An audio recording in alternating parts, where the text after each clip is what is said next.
साम्राज्य, सामान्यांचा असामान्य आवाज। सत्ता पद असो वा नसो तरी देखील आयुष्यभर समाजाच्या हितासाठी सेवाभावी वृत्तीने काम करणारा हिरा म्हणजे प्रकाश येलगुलवार। शरदचंद्र पवार।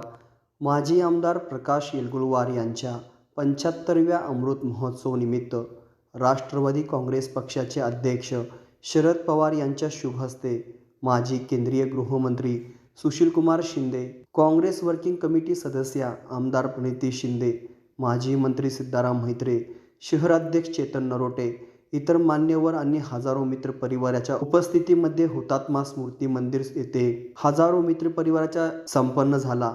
या कार्यक्रमाचे आयोजन प्रकाश येलगुलवार अमृत महोत्सव गौरव समिती आणि गुरुकृपा युवा मंच यांनी केले होते।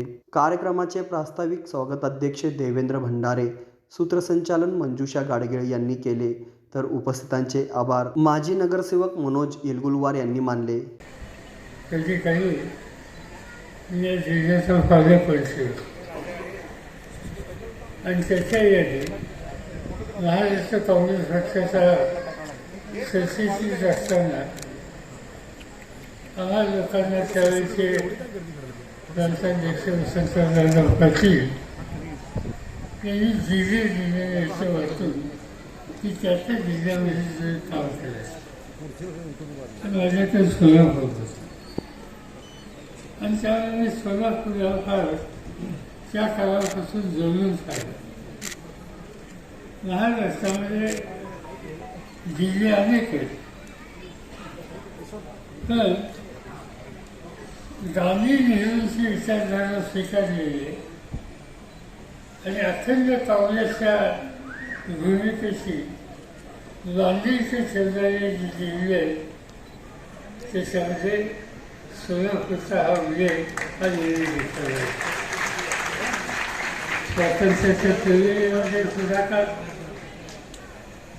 देशाच्या स्वातंत्र्यासाठी हौतात्म्य पत्करण्याची वेळ आली तर हौतात्म्य पत्करण्यासाठी पुढाकार, देश स्वतंत्र झाल्याच्या नंतर या देशाच्या स्वातंत्र्याचा अर्थ जो महात्मा गांधी आणि जवाहरलाल नेहरूंनी जनतेचा समोर मांडला होता ती आजपर्यंत काय संपलेली नाही।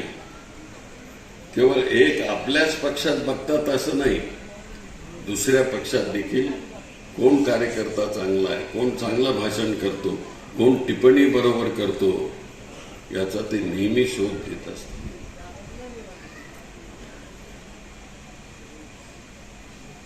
आज आमचे प्रकाशराव कुठून आले, आंध्रमधून आले, सोलापुरात राहिले, त्यांचे वडील आणि मिल कामगाराचा एक मुलगा महाराष्ट्राच्या राजकारणामध्ये कायदे करण्याकरता म्हणून निवड होते त्याची आणि आमदार बनतो आणि महाराष्ट्राच्या कायदे मंडळामध्ये जातो। ही काही साधी गोष्ट नव्हती। कुठून कसा प्रवास,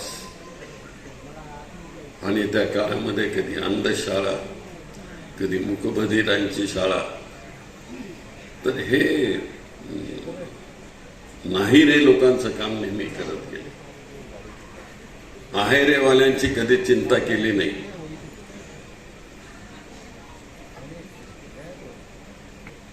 त्यांचे गुरु जर तसे बघितलं तर कोण होते?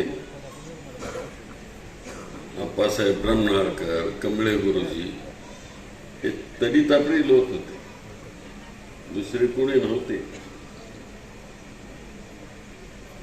पण त्या तडीतापड्यांच्या नेतृत्वातून त्यांनी आपला समाज उभा करण्याचं काम केलं। ते माझ्याशी बऱ्याच वेळेस भांडायचे, एखाद्या कार्यकर्त्याला काही पद जर काही दिलं नाही साहेब असं नाही चालणार म्हणून, तुम्ही शरदरावांना सांगा म्हणा, तुमचं काम आहे भांडण्याचं।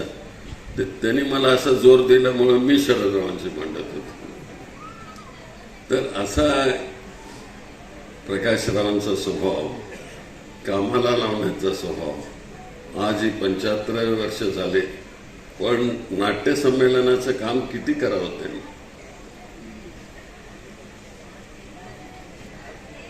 आजही ते निधी मागत फिरतात आणि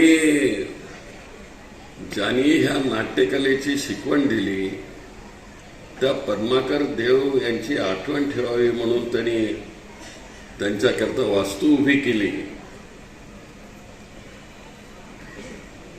आणि नाट्य संस्थेला जागा मिळवून दिली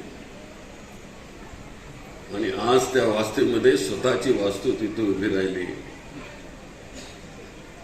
असं एक एक काम त्यांनी केलं. याही पुढे ते करत राहतील.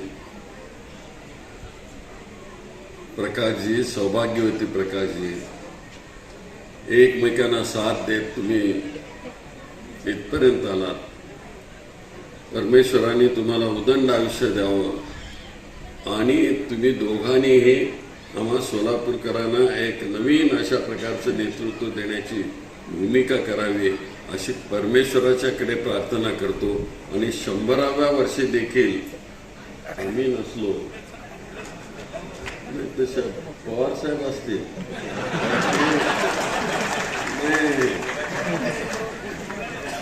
ते पवार साहेबांचं काय सांगू नका.